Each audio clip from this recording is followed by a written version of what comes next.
The night was quiet in rural Montana until a bright light streaked across the sky. Farmer Joe Miller stood frozen in his field as the object crashed 2 miles from his home. The ground shook. He grabbed his phone with shaking hands and called the authorities. Within hours, the area was surrounded by military vehicles.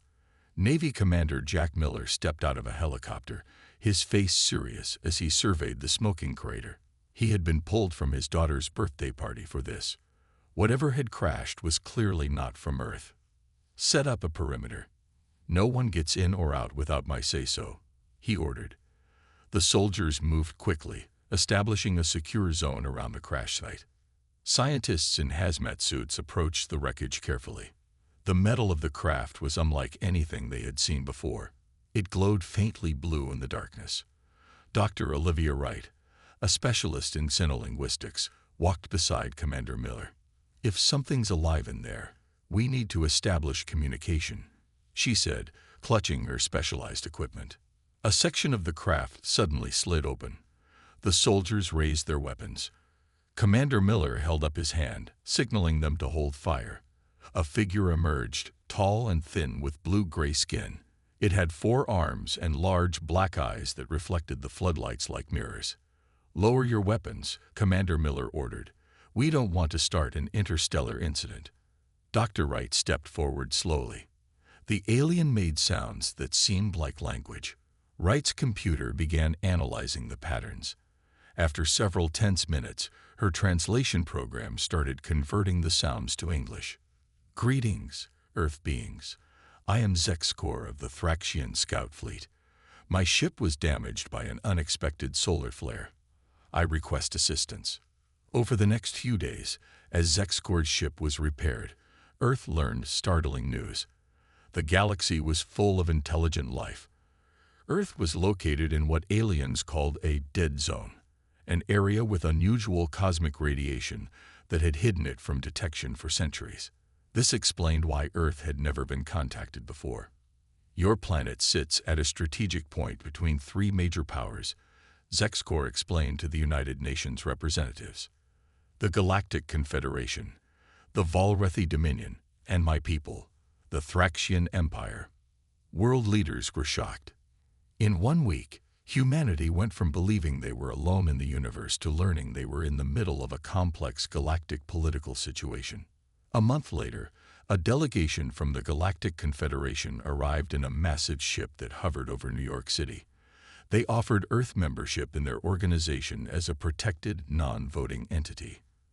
Earth would receive technology and protection, but would have no say in galactic politics. President Hartman called an emergency meeting with military and scientific advisors. "We can't refuse them outright," said the Secretary of State. "We have no way to defend ourselves against their technology." Captain Susan Hayes of the newly formed Space Defense Force disagreed. "If we accept protected status now, they'll never see us as equals. We need full sovereignty." Dr. Wright, who had become Earth's primary expert on alien cultures, added, "The Confederation sees us as primitive. If we accept their offer, we'll always be second class." President Hartman sighed deeply. "We need time. Time to learn their technology, understand the politics, and build our own defenses." The decision was made.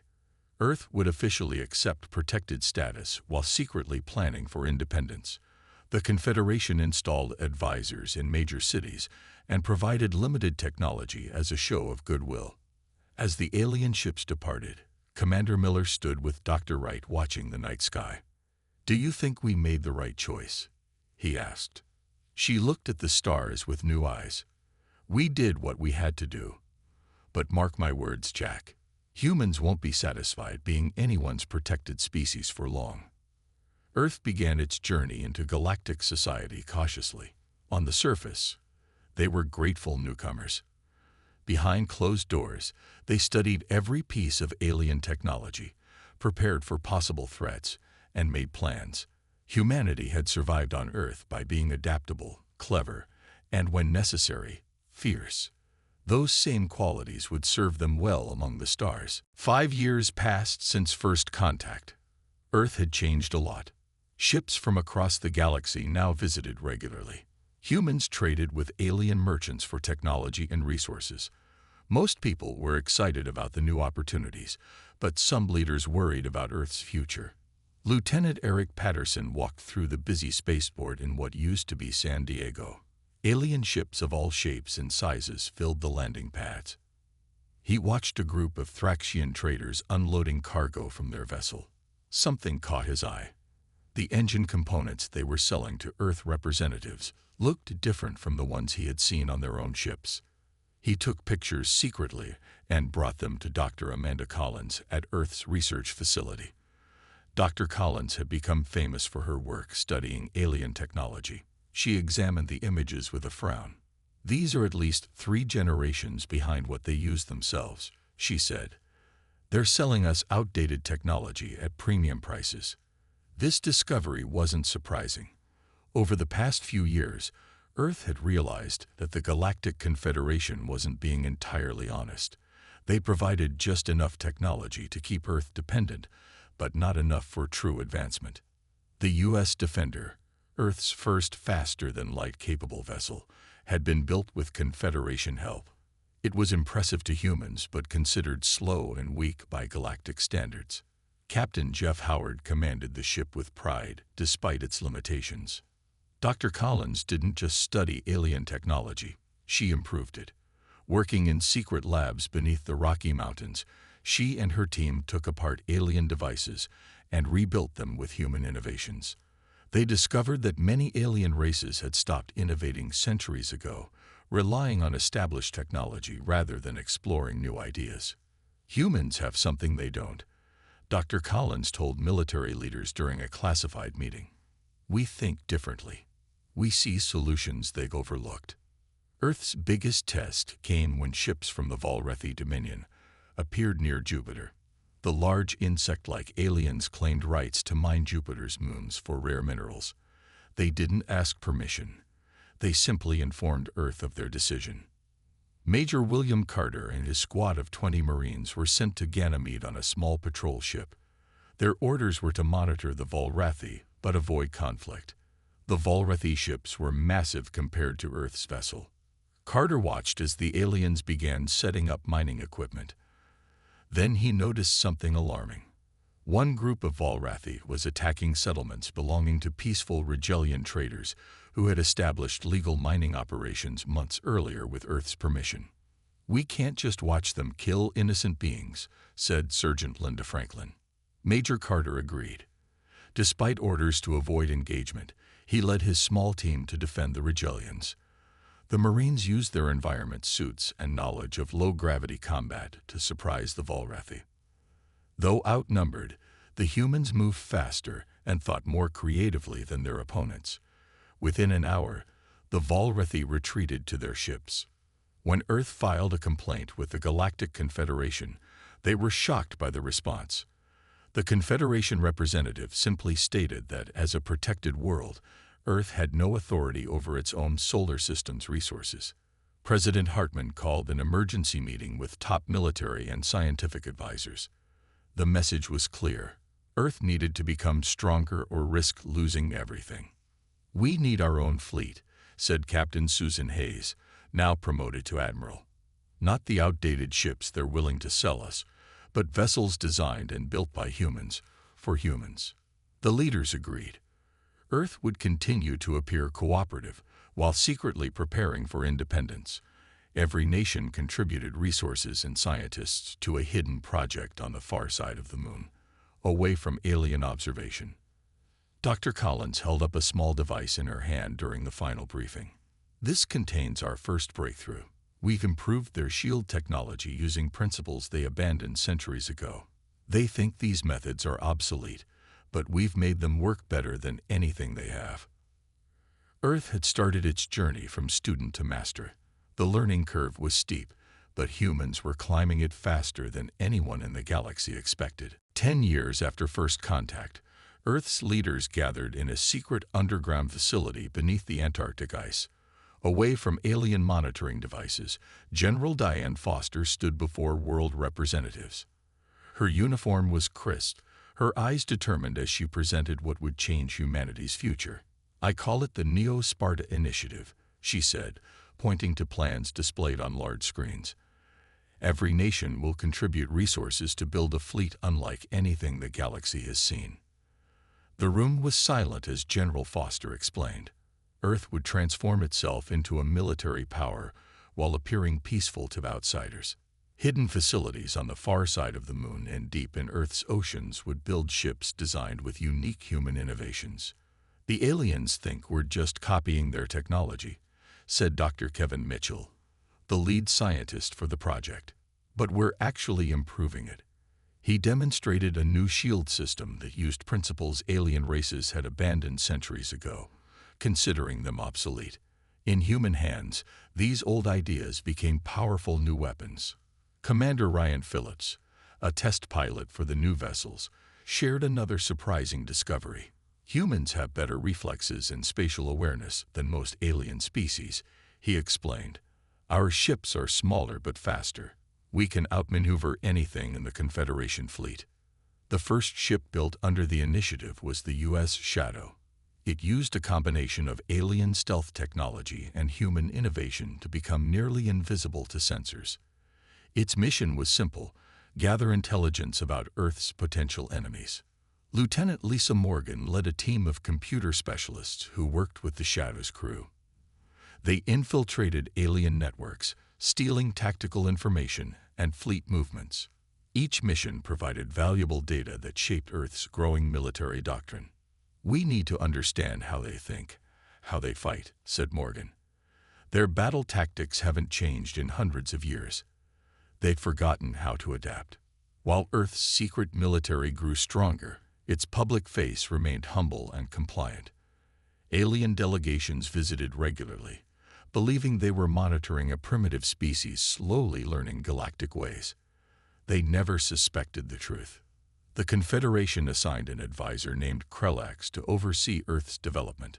The tall, blue-skinned alien took his role seriously, constantly watching for signs of unauthorized progress.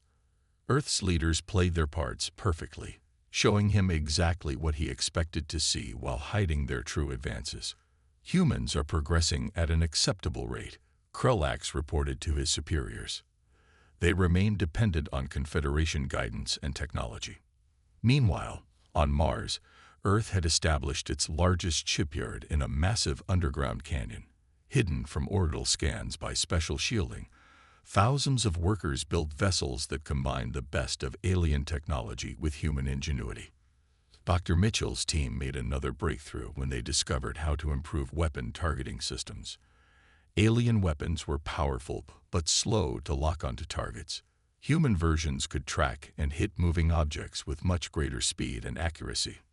"The aliens rely too much on their computers," Dr. Mitchell explained to military leaders. "They've forgotten how to think creatively in battle. Each species fights according to rigid patterns established centuries ago." Earth's strategy was simple but effective. Learn the predictable patterns of alien combat, then develop tactics that exploited their weaknesses. No alien race expected this approach. They all believed technological superiority was the only path to military power. General Foster reviewed the latest fleet exercises with satisfaction. Earth now had 50 combat-ready vessels hidden throughout the solar system. Each captain and crew trained relentlessly, preparing for the day when humanity would reveal its true strength. "We're not building this fleet to start a war," Foster told her officers. "We're building it to ensure we never have to fight on someone else's terms again." Earth's transformation was nearly complete. The question was no longer if humanity would claim its independence, but when. The alarm sounded throughout Earth's hidden command center beneath the Pacific Ocean. Admiral Paul Wilson rushed to the control room where officers stared at the main screen with concern. 5 large Confederation ships had entered the Proxima Centauri system, Earth's closest stellar neighbor and location of its first colony. "They're setting up a military base," said Lieutenant Carol Baker, monitoring communications, "without asking permission." Admiral Wilson's face hardened. Proxima Centauri was clearly within Earth's territory, according to galactic law. This was a deliberate test of Earth's resolve. The Confederation was pushing to see how humans would respond. Contact the colony. Tell them to stay calm and make no aggressive moves, Wilson ordered. Then he turned to his communications officer. Send a message to all ships of the First Fleet. Operation Rising Sun begins now. For 3 years, Earth had hidden its true military strength. The time for secrecy was over. Across the solar system, hidden ships powered up their engines. Disguised bases on moons and asteroids opened to release vessels of all sizes. Earth's First Fleet, 25 warships built with a combination of human innovation and reverse-engineered alien technology, assembled near Jupiter. Admiral Wilson took command aboard the flagship U.S. Determination. The ship was smaller than Confederation vessels, but packed with technologies that alien races had never seen combined before. "All ships report ready, Admiral," said Commander Mary Peterson, his second-in-command. "Set course for Proxima Centauri. Maximum speed," Wilson ordered. The journey that would have taken months with earlier technology now took just days. When Earth's fleet arrived, the Confederation ships were already building orbital platforms around Proxima Centauri, the planet humans had begun colonizing. "Open a channel to the Confederation commander," Wilson said. The alien face that appeared on screen was lizard-like with 4 eyes. "This is Commander Zrith of the Galactic Confederation Security Force. What is the meaning of this intrusion?" Wilson stood tall. "This is Admiral Paul Wilson of the Earth Defense Force. You are building military structures in Earth territory without permission. We request your immediate withdrawal." The alien made a sound like laughter. "Earth has no territory rights according to Confederation law. As a protected world, your colonies fall under our jurisdiction. These primitive vessels you've brought do not concern us. We are no longer accepting protected status," Wilson replied. "Earth claims full sovereignty over its colonies. You have 1 hour to begin withdrawal." Commander Zrith ended the transmission abruptly. Intelligence reports indicated the Confederation forces were powering up weapons. They clearly didn't believe Earth's ships posed any threat. Wilson addressed his fleet. "All vessels, defensive formation Delta. Activate shield systems but hold fire unless fired upon." The hour passed quickly. The Confederation ships made no move to leave. Instead, they formed a battle line facing Earth's fleet. "They're targeting our ships," reported Lieutenant Baker. "Hold position," Wilson ordered. The first shots came from the Confederation flagship. Energy beams streaked toward the U.S. Vigilant, commanded by Captain Grace Rodriguez.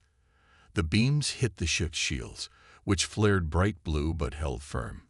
"Shields at 92%, Rodriguez reported calmly. "Their weapons are less effective than our simulations predicted." Wilson nodded.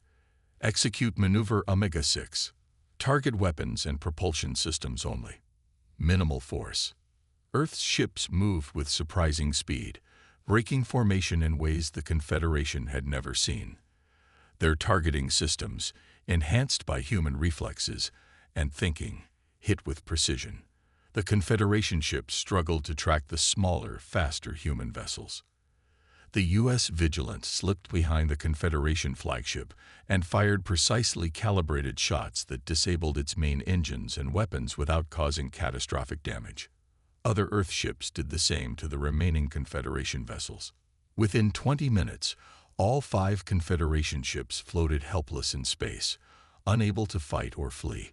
Not one had been destroyed. Not a single crew member had been killed. Admiral Wilson opened the channel again. "Commander Zrith, we have disabled your vessels without casualties. We will provide emergency power to life support systems while you make arrangements to be towed home. Earth is now a sovereign power. Remember this day." News of the battle spread quickly across the galaxy. Earth had arrived on the galactic stage not as a student, but as a force to be respected. 6 months after the Proxima incident, Earth was playing a new role in galactic politics. No longer a protected world, Earth began forming alliances with other smaller planets that had been pushed around by the major powers. Vice Admiral Heather Morris stood on the bridge of the U.S. Liberty as it orbited Rigel IV. The small blue planet was home to a peaceful species that had suffered under Confederation trade restrictions for centuries. "The training program is going well," reported Commander Steve Baker. "The Rigelians are quick learners." Vice Admiral Morris nodded with satisfaction. Earth was teaching military tactics to their new allies. In return, the allies provided resources and strategic locations for Earth bases.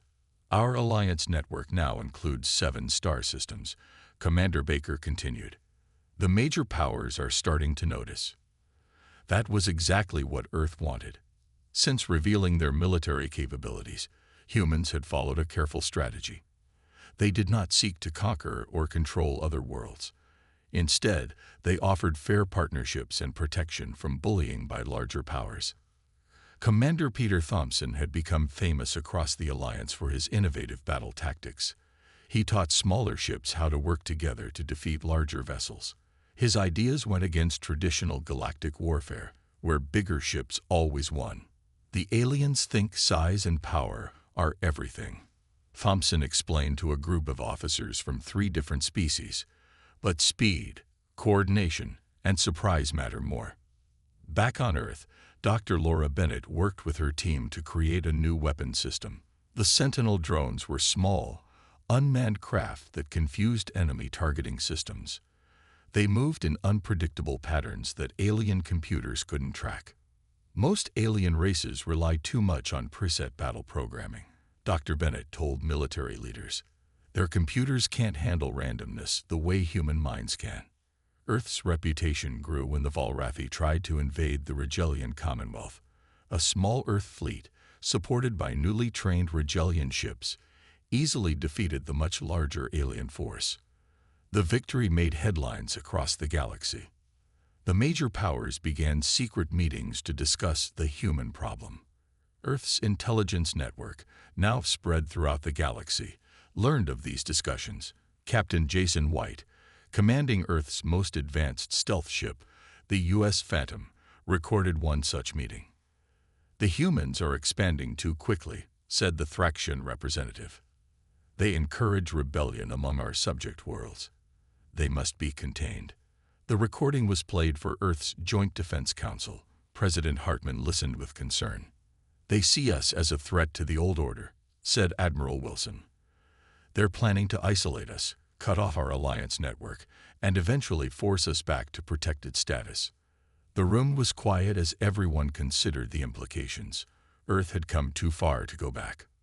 "What do you recommend, Admiral?" asked the president. "We need to establish forward bases in strategic locations," Wilson replied. "Places where we can quickly respond to any aggression. We need to show the galaxy that attacking Earth or our allies would be too costly." The plan was approved. Over the next year, Earth established military bases on asteroids, moons, and planets throughout nearby sectors. Each base was designed to be nearly self-sufficient and heavily defended. At the same time, Earth continued building goodwill among smaller worlds. Human doctors shared medical knowledge. Human engineers helped build infrastructure. Human diplomats negotiated fair trade agreements that benefited everyone involved. "We're offering a different vision of how the galaxy could work," Vice Admiral Morris told her officers. "Not based on domination, but on mutual respect." The 3 major powers watched Earth's activities with growing concern. Their intelligence reports showed Earth's military capabilities increasing faster than expected. Their spies reported new technologies being developed that might threaten even their largest warships. "The humans must be stopped before they grow too powerful," the Valrathi High Commander told his War Council. "We should strike now, while we still can." Little did he know that his words were being transmitted directly to Earth's defense headquarters through technology no alien race had detected. Earth was already preparing for the coming storm. The attack came without warning. 30 Valrathi battleships jumped into the Ta Ceti system, where Earth had established its largest off-world colony. The massive ships immediately began bombing the main settlement from orbit. Colonel Frank Martinez was drinking his morning coffee when the first explosions hit. As the highest-ranking military officer on the planet, he immediately took charge of the defense. "Get all civilians to the underground shelters," he ordered. "Activate the planetary shield network." The shields could not cover the entire colony, but they protected key areas. Martinez knew they wouldn't hold forever against such a large attack force. He gathered his soldiers, mostly construction workers with basic military training. "We can't beat them head-on," he told his makeshift army, "but we can make them pay for every inch of ground they take." Back on Earth, emergency alarms sounded throughout Defense Headquarters. Admiral Wilson called an emergency meeting of the Joint Defense Council.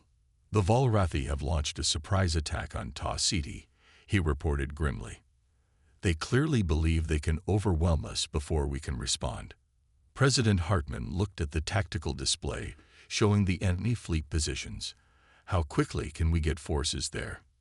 "The Second Fleet is ready for immediate deployment," Admiral Wilson said. "Operation Thunderstrike is already being initiated." The Second Fleet, consisting of 45 Earth vessels of various sizes, assembled near Jupiter's orbit. Captain Nicole Harris, commanding the fast attack carrier U.S. Swift, addressed her fellow captains via secure channel. "We'll be implementing the Hornet strategy," she explained. "Small, fast ships will overwhelm their targeting systems, while our larger vessels focus on their command ships." The strategy had been developed specifically to counter the Volrathi, who relied on large, powerful ships with slower firing rates. Earth's intelligence had studied their battle patterns for years. The Second Fleet jumped to Ta City within hours of the initial attack. They emerged from hyperspace in a formation the Volrathi had never seen before. Instead of grouping together for protection, Earth's ships spread out, each following its own attack vector. "They're splitting up," the Volrathi commander said in confusion. "Standard response pattern isn't working." On the ground, Colonel Martinez and his forces used their knowledge of the terrain to frustrate the Volrathi ground troops. They set traps, staged ambushes, and constantly relocated to avoid being pinned down. In space, the Battle of Ta City became the largest engagement in recent galactic history. Earth ships darted between the massive Volrathi vessels, firing with precision at weak points that only human analysis had identified. Captain Harris implemented the core of the Hornet strategy. Her carrier released dozens of small fighter craft that moved in seemingly random patterns. The Volrathi targeting computers couldn't predict their movements. "Their computers are designed to find logical patterns," Harris had explained during planning. "So we'll use patterns that only make sense to human minds." The battle raged for 3 days. Earth forces suffered heavy losses. 6 major ships and numerous smaller craft were destroyed. On the ground, Colonel Martinez lost almost half his troops. But the Volrathi losses were catastrophic. Their rigid battle doctrine had no answer for Earth's fluid tactics. Their commanders couldn't adapt quickly enough to the changing situation. On the 3rd day, General Scott Richardson arrived with ground reinforcements. His troops used specialized equipment designed to penetrate Volrathi armor. They captured 2 intact Volrathi landing ships with all their weapon systems. "These will be invaluable for our research teams," Richardson reported. By the 4th day, the remaining Volrathi ships retreated. The Battle of Ta City ended with a decisive Earth victory. News spread quickly throughout the galaxy. Earth had not just defended its colony, it had defeated one of the major powers in open warfare. 1 month later, the Volrathi Dominion signed a peace treaty with Earth. The terms were shocking to the galactic community. The Volrathi ceded 3 star systems to Earth and recognized all human territorial claims. No one had ever seen the proud Volrathi surrender territory before.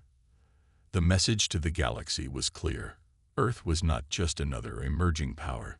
It was becoming the dominant force in known space. 2 years after the Battle of Ta City, Earth's approach to warfare had become a subject of study throughout the galaxy. Military academies on dozens of worlds analyzed human tactics. The major powers scrambled to understand what made Earth's forces so effective despite their relatively small size and recent arrival to the galactic stage. Admiral Michelle Powell stood before a large group of officers from Earth and allied worlds. The training facility orbiting Mars had become the most prestigious military academy in known space. The human way of war isn't about having the biggest ships or the most powerful weapons, she explained. It's about flexibility, adaptation, and initiative at all levels of command. This concept was foreign to most alien military structures, where strict hierarchies had been in place for centuries. Alien commanders gave orders that were followed exactly. Human commanders gave objectives and trusted their people to find the best way to achieve them. Our enemies expect us to follow predictable patterns, Admiral Powell continued. When we don't, their entire battle plan falls apart. She had established the Solar Legion, an elite force that specialized in boarding enemy vessels. The Legion trained in close combat techniques that utilized human speed and reflexes. During the recent clash with a Thraxian patrol fleet, Legion teams had captured 3 enemy ships intact by boarding them during battle. Lieutenant Daniel Myers had made an important discovery while analyzing combat data from recent engagements. He found that human unpredictability gave them a significant edge over alien combat AIs, which were programmed to recognize and counter standard tactics. Their battle computers can't predict what we'll do because we often don't know ourselves until the moment comes, Myers explained to senior staff. We adapt on the fly. Their programs can't keep up with human creativity. Earth's shipyards, now spread across several star systems, began producing vessels specifically designed to exploit weaknesses in alien technology. Each major alien power had distinct vulnerabilities that human engineers had identified and targeted. The U.S. Intrepid, commanded by Captain Alan Brooks, demonstrated the effectiveness of these specialized designs. During a border dispute in the Epsilon Eridani system, the Intrepid faced off against a Thraxian dreadnought 3 times its size. Using its superior maneuverability and specialized jamming systems, the Intrepid disabled the massive alien vessel without suffering significant damage. Earth introduced another innovation that confused their opponents: specialized combat roles. While most alien fleets used generalist ships designed to handle multiple situations, Earth created vessels with specific purposes that worked together as a team. Scout ships, electronic warfare vessels, heavy assault cruisers, and fast interceptors coordinated their actions in ways that alien commanders struggled to counter. Dr. Christine Taylor led the team that developed one of Earth's most effective new technologies. The Phantom Fleet system used advanced holographic projections and sensor manipulation to make Earth's forces appear much larger than they actually were. During a standoff with Confederation forces near Alpha Centauri, Dr. Taylor's system projected images of 50 warships when only 15 were actually present. The Confederation commander withdrew rather than risk confrontation with what appeared to be overwhelming numbers. The 3 major powers began restructuring their militaries to counter human tactics. The Thraxian Empire introduced more flexible command structures. The Valrathi Dominion built smaller, faster ships. The Galactic Confederation invested heavily in new targeting systems designed to track unpredictable movement patterns. None of these efforts proved entirely successful. By the time the aliens developed countermeasures, Earth had already moved on to new tactics and technologies. The creativity and adaptability the humans took for granted proved impossible for the older, more rigid civilizations to match. They're always fighting the last war, observed Commander Gary Phillips after reviewing intelligence on alien military adaptations. By the time they figure out how to counter what we did, we're doing something completely different. Earth's military philosophy began to spread to its allies. Smaller worlds that had once been dominated by the major powers now fought with human-inspired tactics. The balance of power throughout known space was shifting rapidly, with Earth at the center of the change. 20 years had passed since the day a damaged alien ship crashed in Montana. In that short time, Earth had transformed from an isolated world to the center of galactic power. Fleet Admiral Catherine Sanders stood at the viewing window of Earth's orbital command station. Below her, the blue planet continued its peaceful spin while around it, Hundreds of ships moved in careful patterns. "The delegation from the Thraxian Empire has arrived," reported her aide. "They're the last ones. All three major powers are now present for the conference." Admiral Sanders nodded. This meeting would formalize what everyone already knew. Earth now led the most powerful coalition in known space. 42 independent worlds had signed alliance treaties with Earth, creating a network that spanned nearly a quarter of the galaxy. "Are our ships in position?" she asked. "Yes, Admiral. The combined fleet is assembled and visible to all arriving delegations." That was important.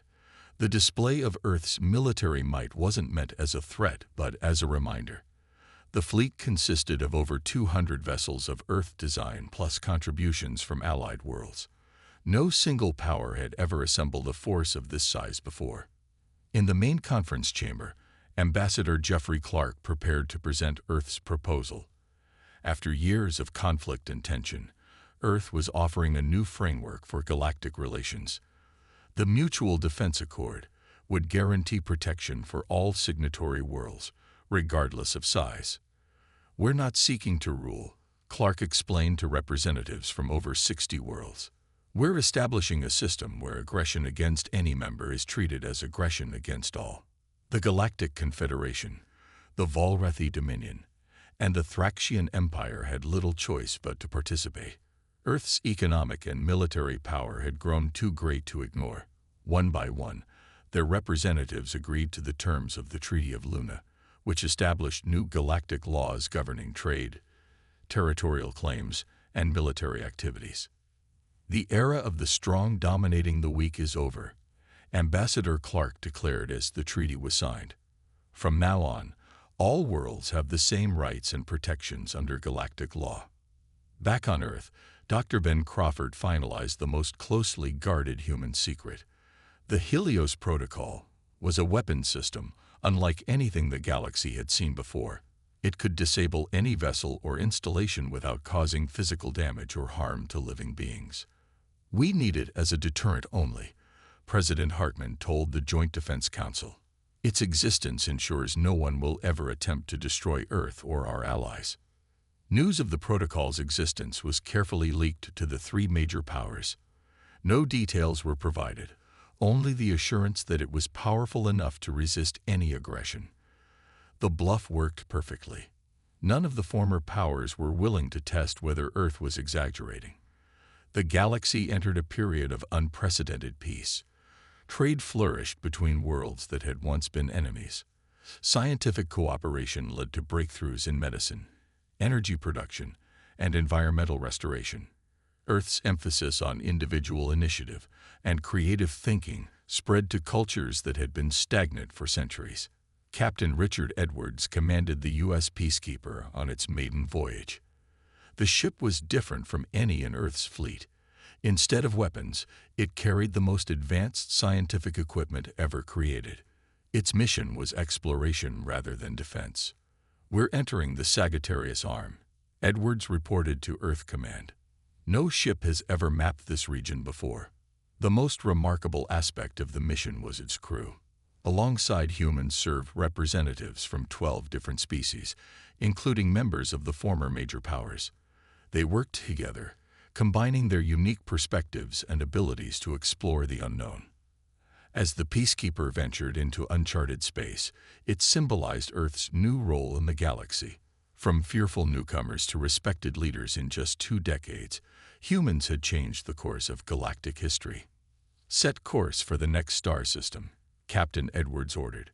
The journey that had begun with a crashed ship in Montana now continued toward a future where Earth's influence brought not just power, but peace and progress to countless worlds across the stars.